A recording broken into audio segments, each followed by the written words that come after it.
Good morning. I'm so excited to talk with you this morning. And for those of you wondering why Pastor Andy is not, he had an eventful weekend in Louisiana at a neck-and-neck game. I checked last night at 10:30, and there was still not a winner. So I don't know who won between UF and LSU, but I am excited to be here with you this morning. I usually work with the children and the students, but sometimes I get to preach, and we all just have a great time. I love getting up here, flipping the story, deconstructing it in some way, and if you don't know any of that, and you're like, who is this person? My name is Theresa, and my pronouns are she and they, and I'm the Director of Student Ministries here. And if you weren't here the last Sunday of September, you may not know this, but I'm engaged.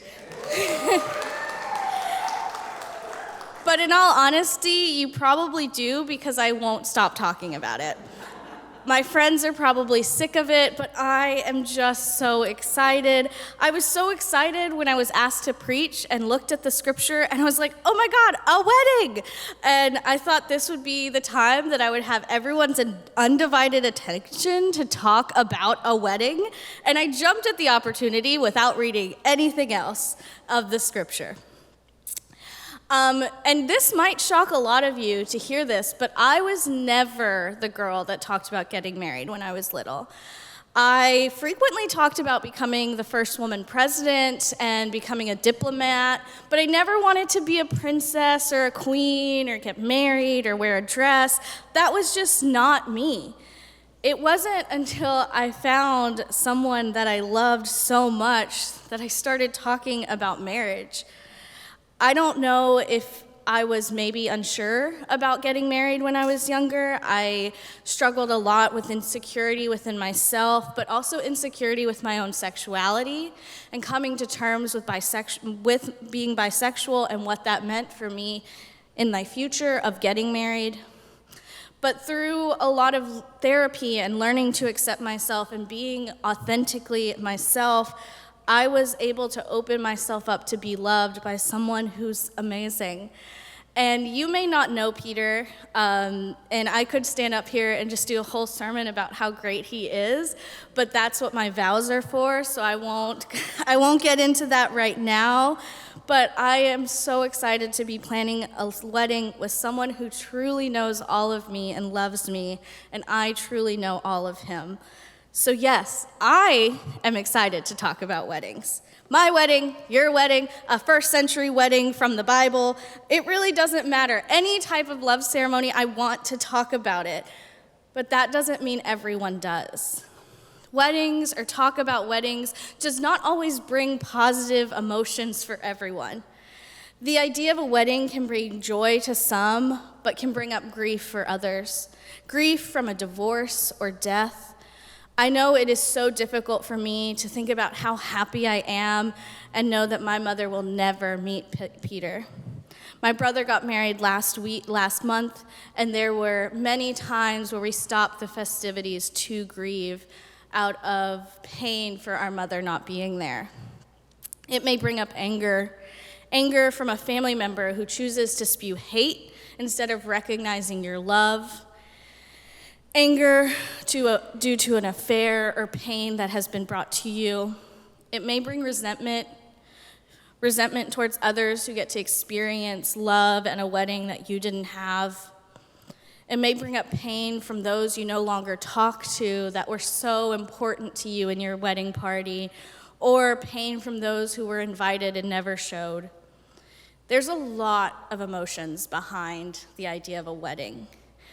And it's pretty obvious that now in the 21st century, a wedding is just not as exciting as, let's say, the Bucks going to the Super Bowl for our football fans, or Taylor Swift coming to Tampa for our Swifties, or maybe the book that's the final book of a series coming out after a decade-long story for our bibliophiles.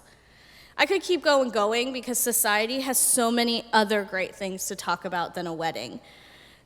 And they bring up much better emotions than the idea of a wedding would. But back in the time of the first century, when this story was written, A wedding was one of the most important days for the community.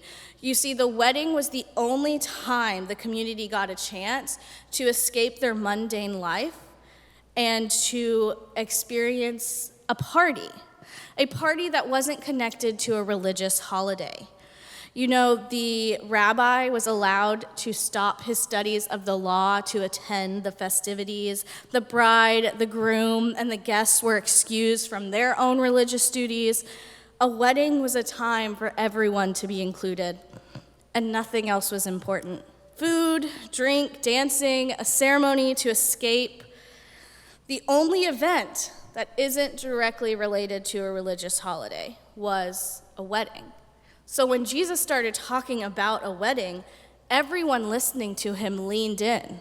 They knew it was going to get good. They knew what a wedding meant, just like I leaned in because I've been so excited to talk about weddings.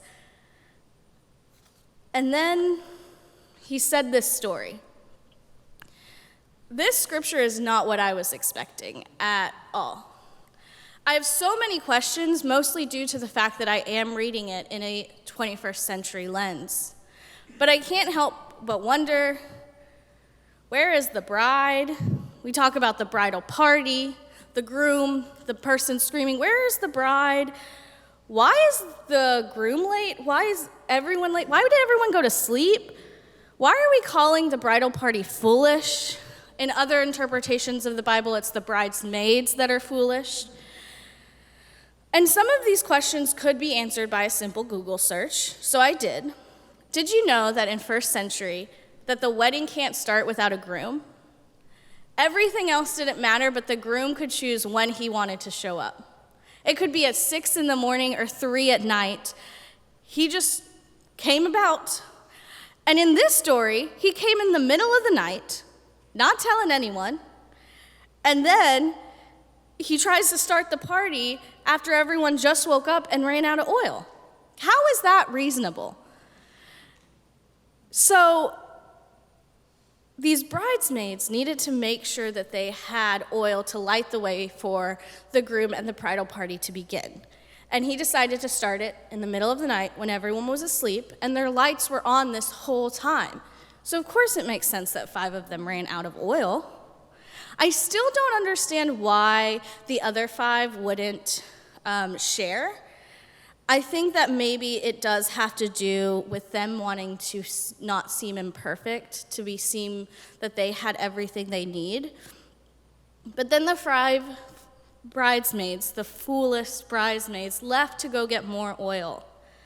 And yeah, they were a little late.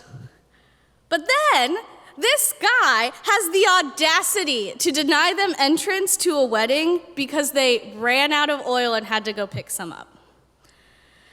So this community-wide celebration, that is one of the only times it is not connected to a religious holiday to have a party, and 5 people were late, and they are just not invited anymore. The door is shut in their face.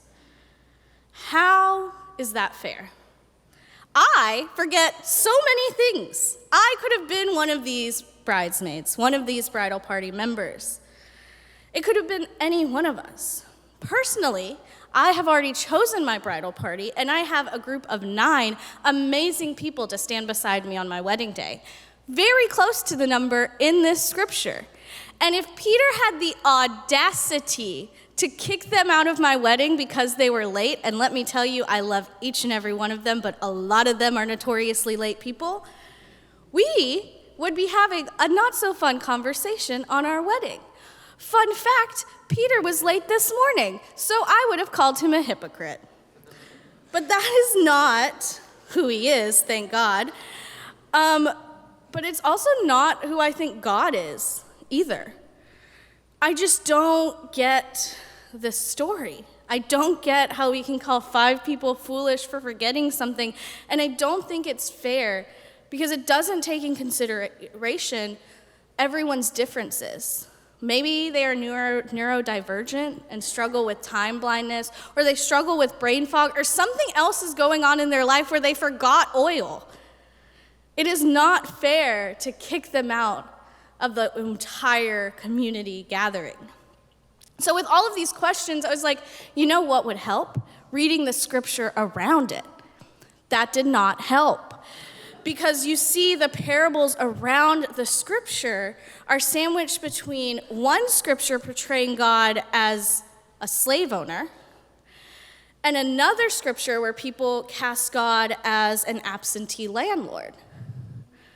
So you have God as commonly, I'm going to tell you that's not who I see God as, commonly associated as the slave owner or the absentee landlord. And in this scripture, many people see God as the groom, the man that showed up at the weirdest time when everyone was asleep, chastises 5 people, refuses them entry into a party, and then just hangs out.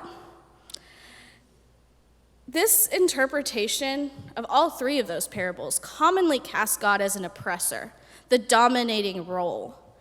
The groom, or the male in first century, was commonly inherently oppressive. Women were sold off as commodities during this time, and they were the head of the family.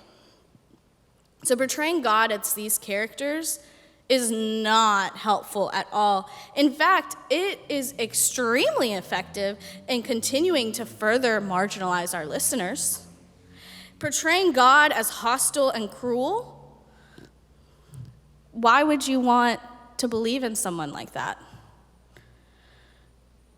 It's easy to discard this text right here, to say this is a misinterpretation, to write it off as one of those scriptures and ignore it. You know, the Bible was written by men who didn't know a lot of things.